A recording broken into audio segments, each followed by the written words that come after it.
we're live. Welcome to our show. We're here for 3 hours every morning to talk about football. Guys, our jobs are pretty cool. Hashtag blessed, right? That's what they say. That's Peter Schrager. We've got Kyle Brandt, Nate Burleson, always working, and here we are. And we want to ask you guys a question to start our morning. Who are you rooting for? Who are you getting up? Are you buying a German Shepherd mask? Are you, getting a Fly Eagles Fly tattoo? What are you doing? Who is going to win the Super Bowl? Who are you rooting for? Head on over to GMFB. You can use the hashtag GMFB to let us know, or simply just go and vote on the poll we have.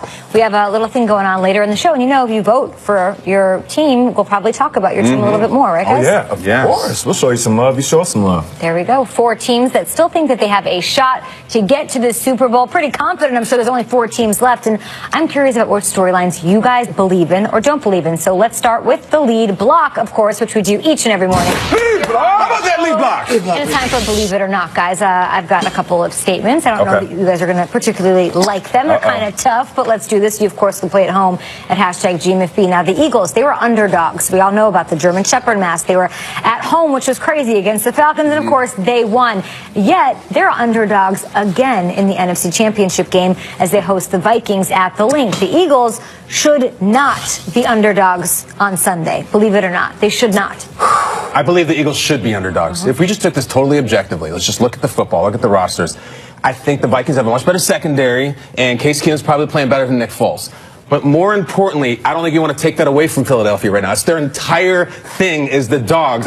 There's a report that the #1 e-commerce site, I don't know if I can mention it, has sold out of dog masks. There's no more dog masks. There could be 50,000 of them there that day. If they suddenly were favored, that changes everything. I think Philly fans at this point want to be underdogs, and yes, they should be. Is that a true statement? TMZ is reporting on the shortage of German Shepherd masks in the marketplace. It's a national nightmare. There aren't any. It really is. Everyone's hoarding. I believe that the road team should be the underdog, and for this specific reason.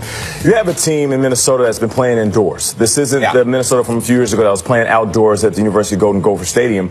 This is a team that has that new stadium indoors, and you're going on the road outdoors into a place where an advantage is real. So it's not just about the team, because you can really go player for player if you look at the offensive side of the ball. The running back core for the Minnesota Vikings, running back core for the Eagles, wide receiver group, you might give that edge to the Minnesota Vikings. Quarterback play, I feel like it's comparable. I would give Case Keenum an edge. But overall, I feel like these two teams are basically the same. They're playing with a backup quarterback, and that backup quarterback is overexceeding expectations. The one advantage I do have is giving it to the home team in that crowd in those weather conditions. So I'm going with the Eagles. I feel like they shouldn't be underdogs. And this is a unique Eagles home field advantage because they haven't played a road game since week 15. So they were home week 16 against the Raiders, home week 17 against the Cowboys, home for the wild card round, home for the... That's a month that they've been sleeping in their own beds. They haven't had to pack everything up. They haven't had to go anywhere other than the Link. To me, they should be the favorites because of this stark home field advantage. Now, what's working with them is this underdog thing, but also the home crowd in Philly is vastly underrated. That is a great fan base. They are a rabid fan base, and I think that was one of the major reasons why they were able to have the edge over the Falcons. It was impossible to play in that building. It wasn't even such an edge. They controlled that game. They won that. Like the winners of that game, the better team on the field, clearly at home was the Eagles. It took the Minneapolis Miracle to get that win over the Saints at home with the Vikings. So that alone, I don't believe that they should be underdogs. Yeah, and I remember, it says right here on my note cards that the Eagles are 3-0 all time versus the Vikings in the playoffs. I was there playing against McNabb, playing against T.O., playing against Curse, the Freak, in the playoffs, and thinking to myself, this is an explosive atmosphere. I was a young Nate Burleson to have any hair on my face, and I remember having to battle the team I was playing against, but also the elements with the people just yelling on top of you. So it's a difficult place to play. Which quarterback looked more comfortable to you guys out there, Foles or Keenum? Keenum. Really? Yeah, I think Foles did. Fourth quarter. I mean, Keenum had a 17-0 lead. Foles, they both look good. I just think that Keenum lit it up a little bit more, right? Moving on here, believe it or not, the Jags head to Foxborough to take on the defending Super Bowl champion Patriots on Sunday. I want you guys to take a listen to what Jalen Ramsey thinks about that challenge, if you can even call it that, right, Jalen? I ain't got too much to say, but y'all make sure y'all bring that same energy out here next week and the week after. We going to the Super Bowl, and we going to win that. Super Bowl. Jalen and the Jags. Good band name. They're so confident right now, but the confidence level could come back to bite them Sunday against Brady and company. I'm not saying that. That's my statement. Right. Believe it or not, that confidence will be there unraveling. I don't think so. I love the confidence. And even the image of him up there talking with the microphone, he got a coat, looked like it's straight out of the 80s. He got an afro that looked like straight out the 70s. This is a throwback player talking that throwback trash. And here's the thing. They've been doing it all season. What do we always say on the show? Don't try to change your game in the 9th inning. You're here, you've been talking trash, you've been backing it up on the field. If they go in gun shy verbally, then it feels like to me that they'd be losing their confidence. I want to see this team as cocky as ever. If you're going to go out shooting at the mouth and shooting at the hip. Yeah, I would hate for them to suddenly tighten things up, and I don't think they will. I think we're going to hear this stuff all week long, but they have two secret weapons on their side that helps. One, Tom Coughlin, who's beaten Tom Brady and Bill Belichick twice, and two, Malik Jackson, who kicked the snot out of Tom Brady in an AFC Championship game for the Broncos a couple years ago. They walk the walk, they talk the talk, and I think they're not going to be scared for the moment, and I would sure hope that they continue that throughout the week heading into five. I don't think they care about the mystique of the Patriots. They certainly didn't care about the mystique of the Steelers. Bulletin board material, who cares? I just don't want it to show up on the field. Like Telvin Smith got a taunting penalty, and what did that lead to? A touchdown for the Steelers. I kind of liked it, though. Yeah. So you'll take it on the field. It's like an opportunity cost, right? Like it's a sunk cost. You're going to get that. It's an investment. I just want to look at this. Okay. See, that scares me. We used the expression last week. The Patriots aren't going to bite on that. You can't fly too close to the sun, all right? You can't have too much confidence. That's not a problem. Yeah. But I agree with Kay. Patriots take advantage of mistakes. I would hate to see there be a personal foul or a late hit or something like that. They did against the Jags, and we liked because that's them being you. You can't do that against New England. You can't make a dumb play. You can't have a late hit. You can't get a personal foul. They live off that stuff. So the confidence is great. I don't want to see extracurriculars, and you got to stay composed. So we'll see. See, that's interesting, and I think this is a good debate because the way I see it is I'll take the Telvin 15-yard penalty if it means 6 days of Duval till I die, 10 toes down.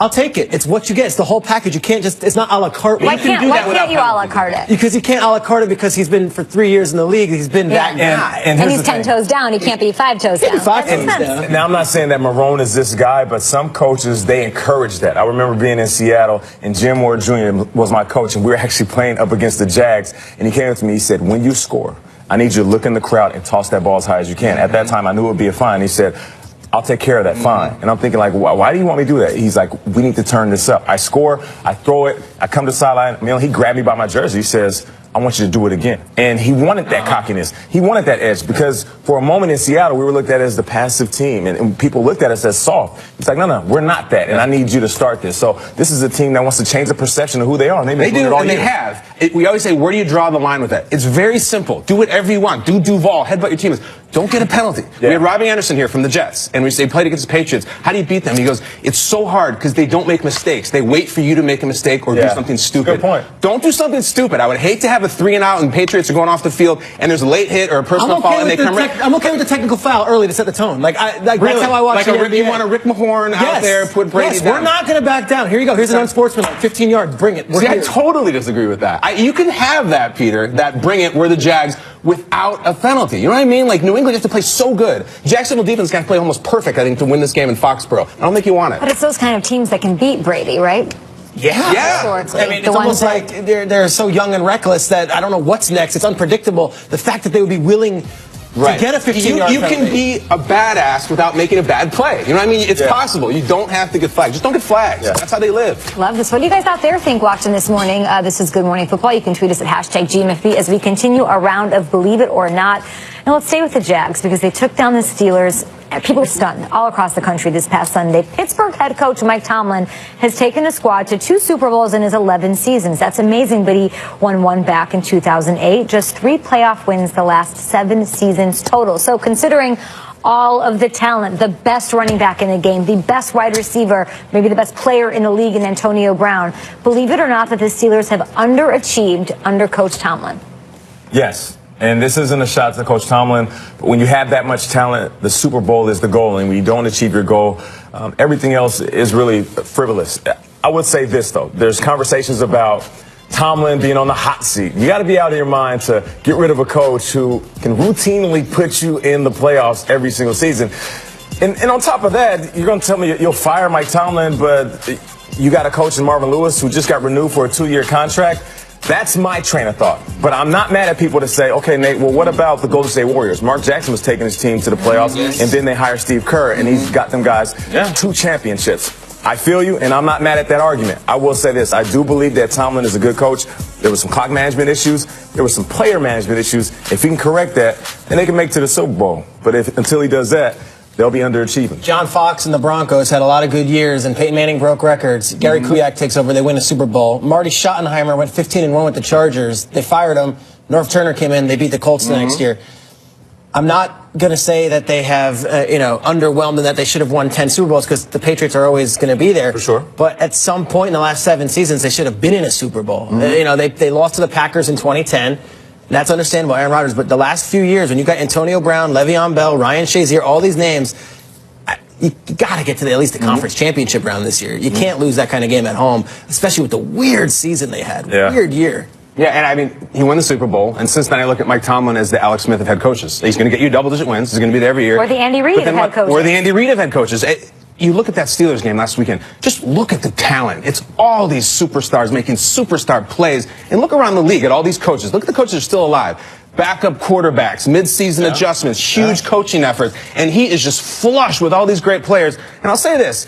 He has a star running back the night before the game tweeting about we're ready for the Patriots. He's got a star receiver in the locker room doing video. That wouldn't happen on other teams. I'm not seeing the Vikings or the Eagles star players do that. I think there's player management issues, you said too, and he gets there every year and he doesn't cash in. And so, yes, they've underachieved 100%. And Ben with the 4th down stuff, he comes out and Aditi asked him a great question. He said 18 of 19 times on 4th and short you guys have run. You passed twice. Ben says, well, we don't do the sneak. And basically taking Todd Haley, having a giant bus, taking Todd Haley and placing him under the... Here you go, Todd. They scored 42 points. I don't think it was Todd Haley's fault. He said, I'm not opposed to doing the sneak. Yeah, I would love to. I love the sneak. And we can criticize Tomlin, but one thing I do respect this year, he benched Martavis. And I thought that was a bold move for a coach sending a message to a guy. But there's a lot of issues inside those walls. A better move of getting the most out of Martavis.